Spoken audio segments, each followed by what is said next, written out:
कार्तिक स्वामी की अगहन मास में कृष्ण पक्ष की षष्ठमी तिथि पर, तिथियां याद रखिएगा, भादव मास में फिर कृष्ण पक्ष की चतुर्थी तिथि पर अपने गणेश जी महाराज उनका अवतरण सुनेंगे। चतुर्थी पर आए तो चंद्रमा की पूजा का महत्व बन गया। साथ ही कार्तिक भगवान षष्ठमी पर आए तो षष्ठमी पर बहुत बड़ी पूजा होती है, स्कंद पूजा। आप लोग जानते हैं कार्तिक स्वामी को साउथ में बहुत मानते हैं क्योंकि वो शक्ति के देवता हैं, स्वामी है ब्रह्मांड के। और ब्रह्मचारी के स्वरूप में जो लोग एक निष्ठ होकर के और ब्रह्मचर्य धारण करना चाहते हैं वो कार्तिक भगवान की पूजा करते हैं। जो इंद्रिय निग्रह करना चाहते हैं वो कार्तिक भगवान की पूजा करते हैं। जो श्रवणादि 10 इंद्रियों को जीतना चाहते हैं वो कार्तिक भगवान की सेवा करते हैं। जो सम शम दम उपरम तितिक्षा श्रद्धा समाधान इन 6 संपत्तियों को प्राप्त करना चाहते हैं। अब ये 6 संपत्ति कौन सी है, इसके लिए आपको बद्री विशाल चलना पड़ेगा क्योंकि वहीं का प्रसंग है।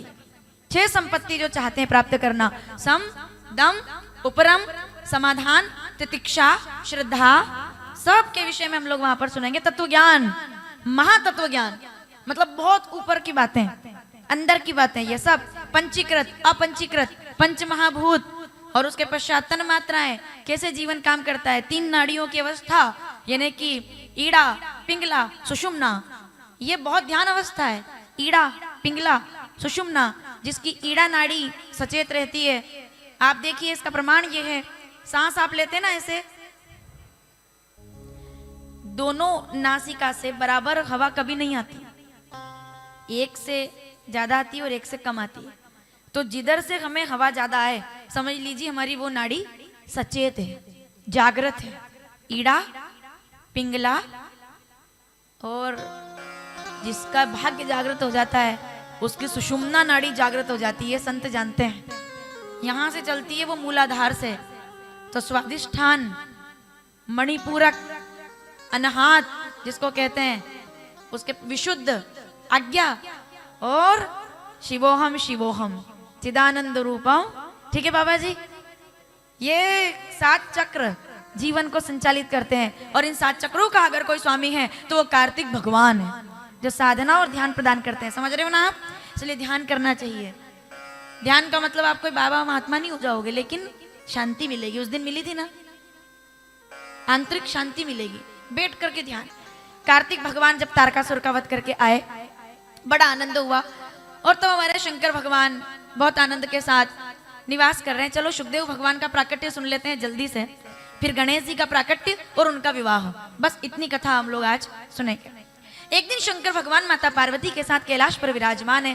क्या घर है और क्या परिवार है, क्या घर है, न छत का ठिकाना, न टाइल्स का ठिकाना, न दिशा है, न खंबे हैं, कुछ नहीं, एकाकार। शिव ही दिशा है, शिव ही विदिशा है, शिव ही उद्धर्व है, शिव ही पाताल है। क्या बात है।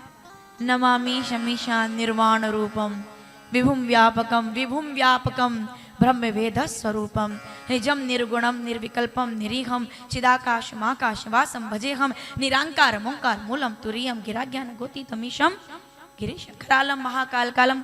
बेटे महाकाल ऊर्जा में एक दिन शंकर भगवान माता पार्वती से कहते हैं मैं जरा पृथ्वी पर भ्रमण करके आऊं। माता पार्वती कार्तिक स्वामी के साथ और अपने पूरे परिवार के साथ। शंकर जी के परिवार में कौन कौन है? 5 तो उनकी बेटियां। अरे गजब, शिव पुराण तो भी अपन ने पूरा समय, मैंने बहुत कोशिश की लेकिन हम पूरा नहीं सुन पाए। फिर एक उनकी बेटी अशोक सुंदरी, जानते हैं आप सब लोग, अगर नहीं जानते हैं तो सुनिएगा। एक दिन माता पार्वती भोलेनाथ के साथ काशी के क्षेत्र में भ्रमण करने आई। शंकर जी ने गंगा में डुबकी लगाई, माता पार्वती ने गंगा में डुबकी लगाई, तो शंकर जी बाबाओं के साथ ध्यान करने के लिए बैठ गए। सुना दूं मैं, बहुत गजब का प्रसंग है ये। शंकर जी बाबा लोगों के साथ बैठ गए। अब मान लो अपने पति के साथ आप जाओ तीर्थ में और वो साधुओं के साथ जिंकिर जिंकिर जिंकिर जिंकिर जिंकिर जिंकिर, हरे राम हरे राम। अब माता जी बैठी, अब आए, मैं गंगा भी नहा ली, अब आए, पूजा भी कर ली, घूम भी लिए, अब आए नहीं, और बैठे जिंकिर जिंकिर जिंकिर। भजन कर। अब आप अकेले बैठे रहो, लगेगा ना आपको थोड़ा ऐसा कि हम तो अकेले रह गए। पार्वती जी उदास हो गई कि भोलेनाथ तो उनके गणों के साथ कीर्तन कर लेते हैं, अगर मेरा भी कोई ऐसा होता साथ देने वाला, मैं उनसे थोड़ी देर यहाँ बात कर लेती, है ना। संकल्प आया कि मेरे शंकर जी कैसे गणेश जी के साथ, कार्तिकेय के साथ बैठे हुए हैं, खुद तो गए, बच्चों को भी ले गए भजन में। अब अगर एक आध बेटी होती, बेटी तो मेरे साथ बैठती। ऐसा ही होता है, कन्या माँ के साथ रह जाती है, पिता के साथ बच्चे भजन में कि ऐसे बैठ जाते हैं तो बेटी रह जाती है। तो माता पार्वती सोच रही है बेटी होती तो मेरे साथ बैठती, है ना। संकल्प किया। उस समय वो अशोक के वृक्ष के नीचे बैठी थी। माता शिव पुराण कहती है अशोक के वृक्ष के नीचे बैठकर उनने विचार किया, काशी में जो मांगोगे सब मिलेगा, सब। अब ये तो साक्षात जगदम्बा शंकर जी ने सुन ली बात। बोले पार्वती शक्ति दुखी है, और घर की शक्ति और पार्वती कभी दुखी नहीं होनी चाहिए। तो पार्वती जी को दुखी देखकर, सुंदरी तुम कौन हो? वो कन्या कहती है मैं अशोक सुंदरी हूं जो आपके साथ भजन के लिए आई हूं। सुनो बाप, 9 दिनों तक शंकर जी वहां भजन में बैठे बाबाओं के साथ, 9 दिनों तक। अब जब बेटी इनके सामने आई तो माता पार्वती खड़ी हो गई, और तब उन्होंने अपनी बेटी के साथ ताली बजाओ। ऐसे थोड़ी, ये तो शंकर जी कर रहे हैं। ये तो हो गया, क्या करेंगे? गरबा 9 दिनों तक। लोग पूछते हैं नवरात्रि में गरबा खेलने का क्रम कहां से शुरू हुआ? सबसे पहले गरबा किसने खेला? गरबे का मतलब क्या है? एक मिट्टी का कलश माता पार्वती ने सजाया। कौन सी मिट्टी? काशी की मिट्टी, गाय का गोबर, गंगा का जल खुद ने बनाया। ये थोड़ी है गरबा जो आज होता है, ये तो फैशन है, ये तो डांस है शहरों में जो होता है, इंदौर में या बड़े बड़े शहर में। पार्लर वाला गरबा नहीं। गरबा कौन सा है? सुनो, माता पार्वती ने, अंदर से अच्छा लग रहा होगा आपको अभी, माता पार्वती ने मिट्टी का घड़ा बनाया, उसके ऊपर जलाया दीपक, 5 तत्वों को एकाकार किया। आप जब अपने घर के दरवाजे पर पूर्णिमा के दिन मिट्टी का दीपक कलश लेकर के उसके ऊपर छोटी सी प्लेट रख करके जब दिया लगाते हो तो आपके घर में अशोक सुंदरी की भरपूर कृपा बनी रहती है, क्योंकि उनका स्वागत उसी से हुआ है। माता पार्वती ने पूर्णिमा पर, अब आप देखिए, ये आई और कलश रख दिया, माँ बेटी खुश हो रही है ना। कलश रख दिया, दीपक रख दिया, और उसके आसपास ताली बजाकर घूमने लगी। चलो भाई तैयार हो जाओ, नागर साहब तैयार हो जाओ जरा इधर। तो हाँ, और कैसे क्या हुआ? पहली ताली बजाई, बैठे बैठे, केवल है ना, टाइम नहीं, केवल बैठे बैठे माता पार्वती गोल गोल घूम रही है। कैसे? केवल हाथ उठाकर ताली के साथ।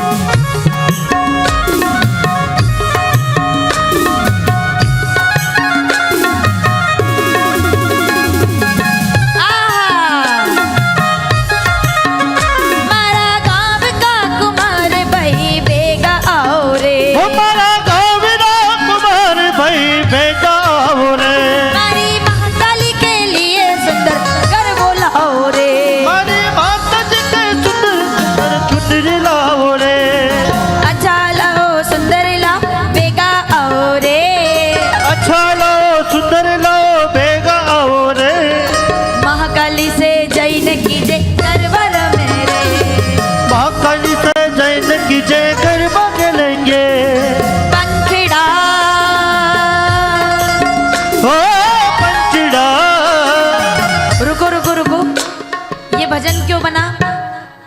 सुनो, अब वहां पे एक पक्षी आया। कौन है वो पक्षी?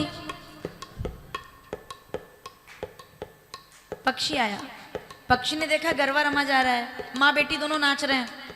सबसे पहला गरबा काशी में अशोक सुंदरी के साथ माता पार्वती ने खेला, गोल गोल घूमे तो शंकर जी का बुलावा आ गया, अपन भजन करने बैठो इधर, चलो चलो चलो चलो चलो चलो, अरे देर कर दी, तुरंत गुस्सा आ जाता है। शंकर जी ने कहा चलो चलते हैं, तो बुलाने कौन आया? काकभूषण जी महाराज। काकभूषण जी ने कहा बाबा जी तैयार है? काकभूषण जी तीनों काल में टाइम ट्रेवल करने वाले अगर कोई है तो वो काकभूषण जी है। इनके लिए समय की कोई मर्यादा नहीं है। टाइम ट्रेवल, अब टाइम ट्रेवल का मतलब आज की जनरेशन तो बहुत अच्छे समझेगी, जो एवेंजर्स देखता है उनको तो बहुत अच्छे समझ में आएगा, लेकिन सनातन से प्रारंभ हुआ है टाइम ट्रेवल, मतलब किसी भी टाइम में कहीं भी कोई भी जा सकता है। काकभूषण जी आए तो पार्वती जी ने कहा अब तक मैंने इंतजार किया है, अब भोलेनाथ से कहो वो प्रतीक्षा करे। क्यों? पंखीड़ा ए पक्षी जाओ। और शंकर जी से क्या कहना? पंखीड़ा तू उड़ने जा दे पावागढ़ रे, पंखीड़ा तू उड़ने जा दे पावागढ़ रे, हमारी महाकाली के जैन की जय गरीबों के लेंगे, महाकाली से जैन की जय गरीबों के लेंगे।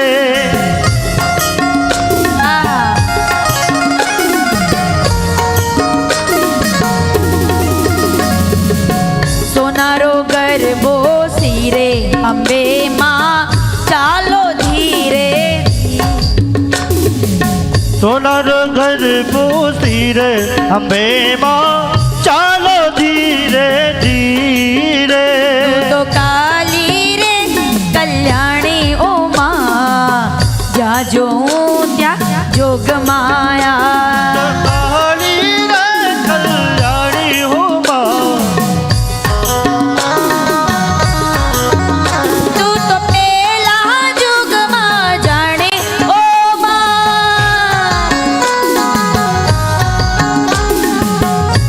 कौन? तू तो पहला जुग माँ जाने ओ माँ,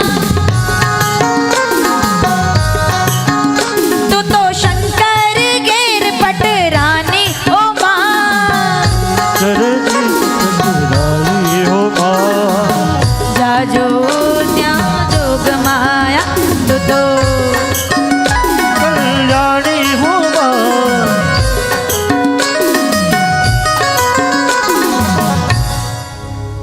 कितने लोगों को समझ में आ गया गरबे का मतलब? मिट्टी के कलश में दीपक लगाया, आसपास आसपास दोनों माँ बेटी बस। अब ये घूमने लगी तो गंगा भी प्रकट हो गई, तो सिद्धियां भी आ गई, तो नौनिधियां भी आ गई, सब। अब जैसे एक कोई नाचे तो 8-10 तो साथ में गोल गोल गोल गोल सब नाचने लगी, सब। अब 64 योगिनी आ गई, 64 योगिनी मैया की, 64 योगिनी रे माई तेरे मंदरिया। क्या बात। ये सब मैं आपको संक्षिप्त में इसलिए सुना रही हूं ताकि काशी में पूरा सुनोगे आप। 64 योगिनी आ गई, 64 योगिनी ने गरबा रमा, समझ रहे हो? अब चलो विशेष बात सुन लीजिए। जब दोनों नाचने लगी तो माता पार्वती के आंखों से प्रेम के, करुणा के, ममता के, खुशी के 2 आंसू निकले। पार्वती जी कभी रोई नहीं।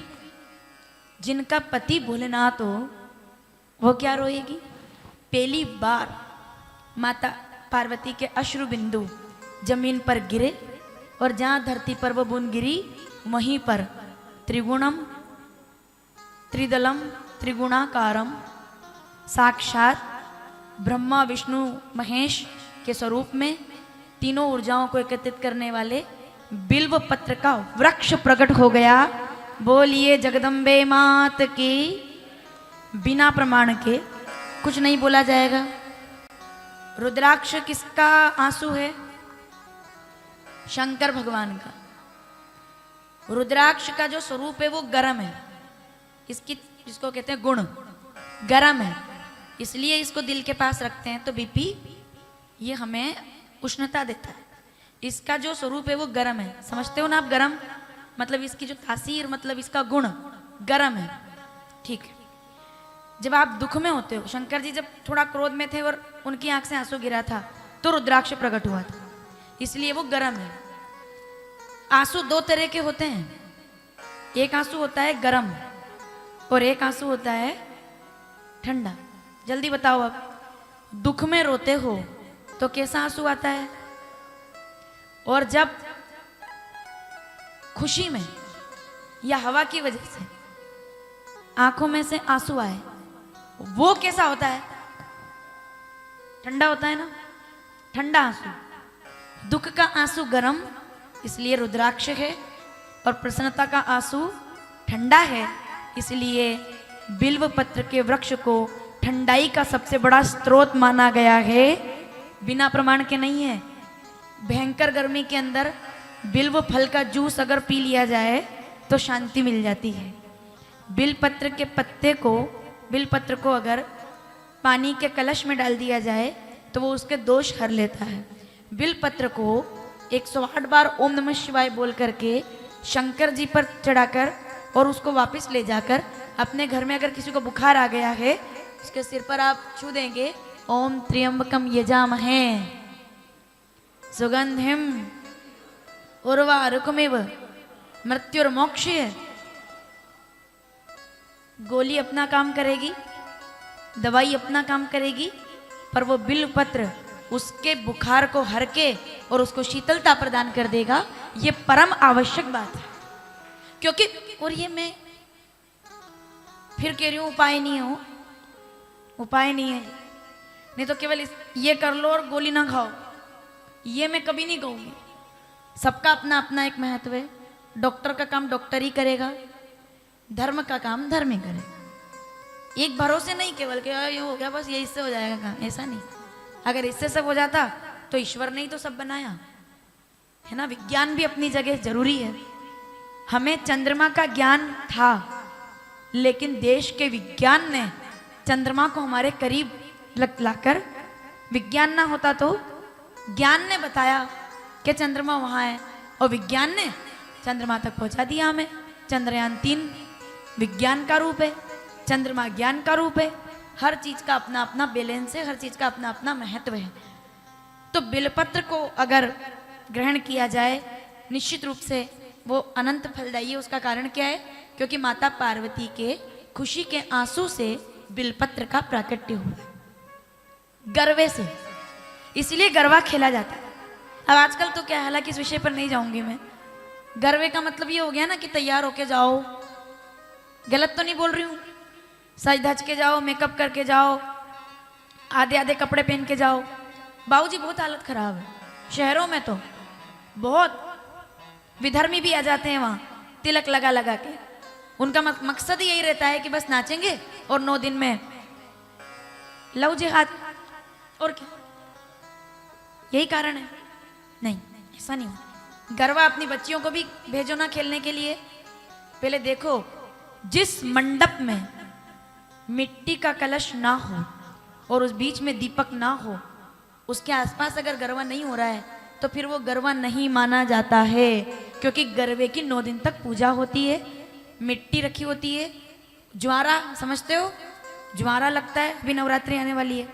ज्वारे में, ज्वारा मतलब, अब ज्वारा भी क्यों लगता है इस पे आगे चर्चा करेंगे। हर किसी के यहाँ भी नहीं होता, वो किसी के यहाँ इतना इतना ही रह जाता है, वो किसी के यहाँ इतना हो जाता है, तो बताते फिरते हमारे तो इतने बड़े होते, हाँ तो इतने बड़े। महत्व है, साधना है वो, है ना। तो आप नमः शिवाय बोलकर जब ज्वारा लगाते हो, माँ भगवती का नाम लेकर ज्वारा लगाते हो, नारायण का नाम लेकर ज्वारा लगाते हो, गेहूं डालते हो मिट्टी में, जल डालते हो, जल से सींचते हो, जैसे जैसे ज्वारा बड़ा होता है वैसे वैसे आपका यश बड़ा होता है, आपकी कीर्ति बड़ी होती है, आपका धर्म बड़ा होता है, परिवार बड़ा होता है ज्वारा लगाने से। तो माँ भगवती गरबे के रूप में विराजमान हुई, दोनों पति पत्नी अशोक सुंदरी के साथ अब पधारे। और आप जानते हैं शिवलिंग में जो बीच वाली पंक्ति होती है उसी में अशोक सुंदरी को स्थान मिलता है। सब शिवलिंग में विराजमान है। 5 कन्याएं भी, शंकर भगवान की गंगा पुत्री। चलो इनके विषय में अपन गंगा घाट पे सुन लेंगे क्या, है ना।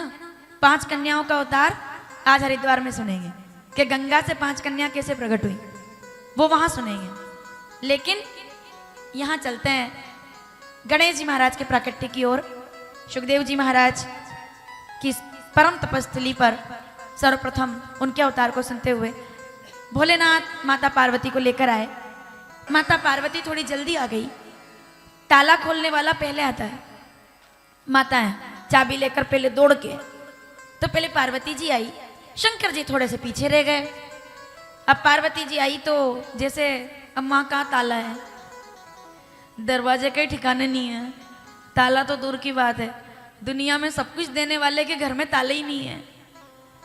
हम तो थोड़ा भी निकले तो भले ही कुछ नहीं हो, खाली अटैची हो, तो भी ट्रेन में बस में, है ना। पार्वती जी पहले आ गई बच्चों को लेकर के सबको।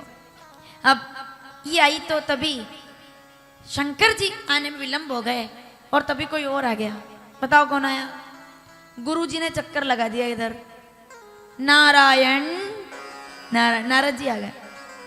अब तक सब कुछ बढ़िया था, अब नारद जी आ गए। अब तो नारद जी आ गए, माता जी ने प्रणाम किया, गुरुदेव कैसे पधारे? बोले इधर से निकल रहे थे, सोचा चलते चले। अब और कोई ऐसा विशेष काम भी नहीं, घूमते फिरो, मतलब नारद जी का विशेष कोई ऐसा नहीं कि बहुत समय निकाल के बता रहे हो। निकलते किधर से निकल रहे थे तो हमने कहा चलो निकल चले। किधर चले? उनने कहा चलो इधर चले। उनका ऐसा मामला है। तो नारद जी आ गए, माता पार्वती ने कहा बड़ा अच्छा लगा। क्या बात है पार्वती, तुम्हारा विवाह मेरे कहने से हुआ है, खुश तो हो ना? पार्वती जी कहती खुश, मस्ती में मगन, क्या चाहिए हमको? सत्य मिल गया, आनंद मिल गया। रामचरितमानस अरण्यकांड 38वां दोहा 3री चौपाई, शंकर जी ने सत्य का ज्ञान करा दिया है। उमा कहूं मैं अनुभव अपना, सतहरि भजन नित्य वस्तु एकम ब्रह्म, तद्यतिरिक्तम सर्वम अनित्यम। सचित आनंद सब यही तो है, स्वयं स्थित होकर के प्रसन्न हो। क्या बात है, शंकर जी खुश रखते हैं, अच्छा रखते हैं, बहुत अच्छा रखते हैं। अच्छा एक बात बताओ, कितना जान पाई हो भोलेनाथ को? बोले लगभग जान गई हूं। तो बताओ चंद्रमा क्यों रखते हैं सिर पर? सुनना माताओं सावधानी से, एक ही प्रसंग सुनेंगे पर ढंग से सुन लेते हैं, है ना। चंद्रमा क्यों रखते हैं बताओ, जिनने कल की कथा ढंग से सुनी? चंद्रमा सिर पे क्यों है? क्योंकि प्रजापति दक्ष ने श्राप दिया तो 6 रोग तो नहीं मिट सकता, पर तुम्हारी कीर्ति इतनी बढ़ा दूंगा कि तुम्हारा दाग किसी को नजर ही नहीं आएगा, तुम जब मेरे सिर पर विराजमान रहोगे। द्वितीया के चंद्रमा में दाग नहीं होता है, सुनिएगा, द्वितीया के चंद्रमा में दाग दिखता नहीं है, क्योंकि वो तो बाल रूप छोटा बचपन सा चंद्रमा, और बचपन कभी दाग वाला नहीं होता है, शंकर जी ने धारण किया हुआ है, तो इसलिए चंद्रमा है। वाह वाह, अरे बहुत सुंदर सुंदर, अति सुंदर। अच्छा एक बात बताओ, सांप क्यों धारण करते हैं वो वासुकी नाग को? क्यों धारण करते हैं? कितनी माताएं जानती है? आप सभी जानते हैं लगभग, तो ऐसा नहीं कि कोई नहीं जानता, सब जानते हो आप। बता दो थोड़ा सा। एक बार शंकर भगवान माता पार्वती सृष्टि प्रलय काल के बाद, प्रारंभ में विवाह के बाद, और ये एक बार का विवाह नहीं, अनगणित, इसमें भेद मत करना, कितने कल्प। सवाल उठता है गणेश जी की शादी में शंकर जी आशीर्वाद दे तो समझ में आता है, शंकर जी की शादी में गणेश जी आशीर्वाद दे रहे हैं, कैसे समझोगे आप? वो जो गणेश जी आशीर्वाद दे रहे हैं वो आदि गणेश है, उनका कोई प्रकट और कोई पूर्णता नहीं है। और जो गणेश जी की शादी में शंकर जी आशीर्वाद दे रहे हैं वो विनायक गणेश है। कौन से गणेश? जो पार्वती जी ने बनाए। गणेश भी कई है, ढंग से समझोगे तो समझ में आएगा। प्रधानमंत्री किसी व्यक्ति का नाम है क्या? मुख्यमंत्री किसी व्यक्ति का नाम है क्या?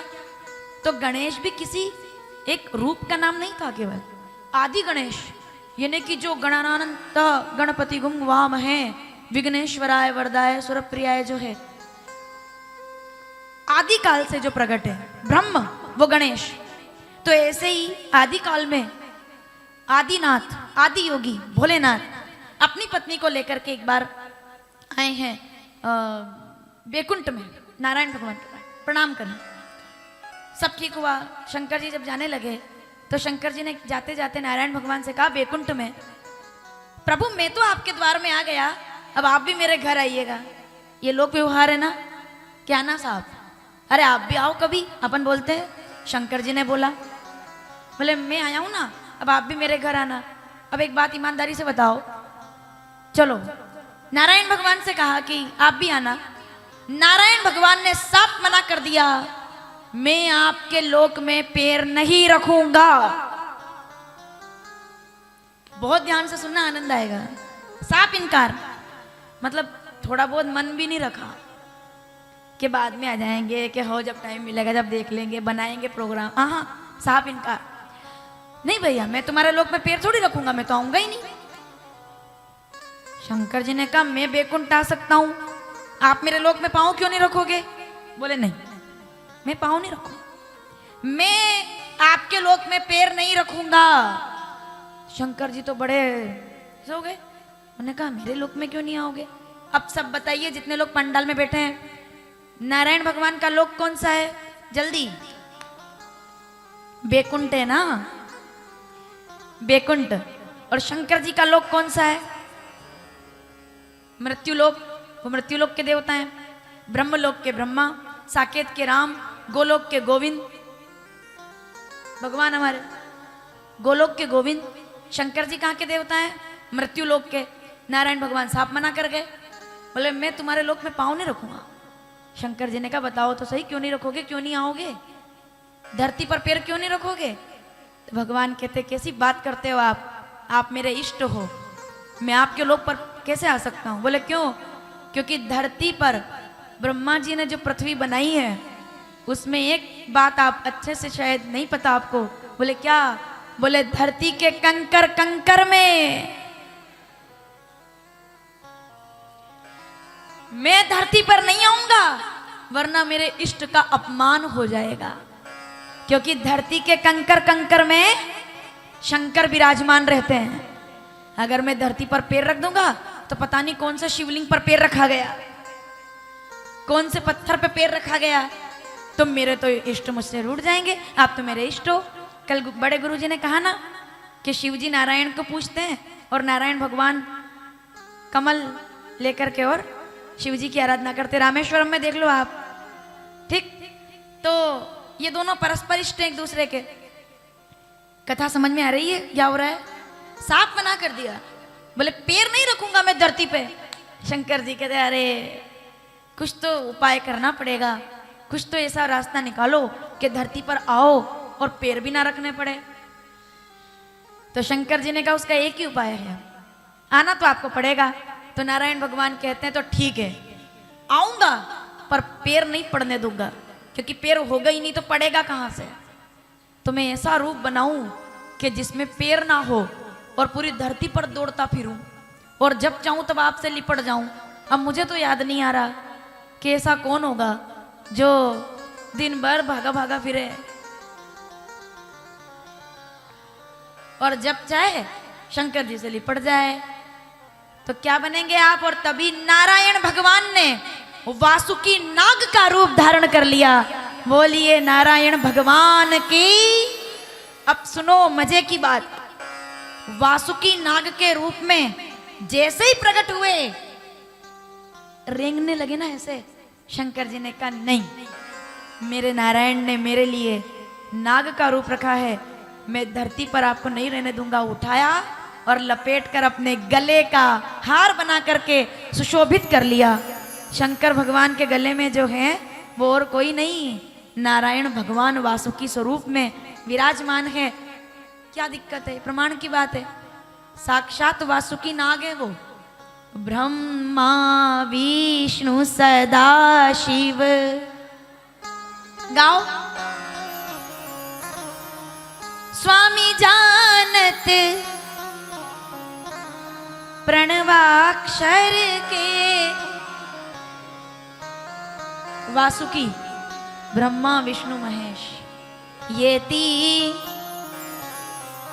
ओम हर। ये आखिरी वाली जो अंतिम पंक्ति है वो थोड़ा भाव से बोलना है। ओम हर शंकर जी की आरती में तीनों देवता की आरती आती है। जय जगदीश हरे में जगदीश जी की आरती आती है। श्री रामचंद्र कृपाल भजन मन में राम जी की आरती आती है। अपने ये सांवरिया सेठ की आरती, आरती कुंज बिहारी की, केवल कन्हैया जी की आरती आती है। जगदम्बा की आरती में जय अम्बे गौरी भगवती की आरती आती है। सत्यनारायण भगवान की आरती में जब गाते हैं सत्यनारायण जी की आरती, केवल सत्यनारायण भगवान की आरती आती है। लेकिन एक केवल शंकर भगवान ऐसे हैं, एक आरती गाओगे तीनों देवता की आरती अपने आप हो जाएगी। एकानन चतुरानन पंचानन अक्षमाला मुंडमाला, कैसे सब एक साथ, सबकी आरती तीनों की एक साथ। इसीलिए क्योंकि शिव ही ब्रह्मा है, शिव ही विष्णु है, शिव ही शिव है,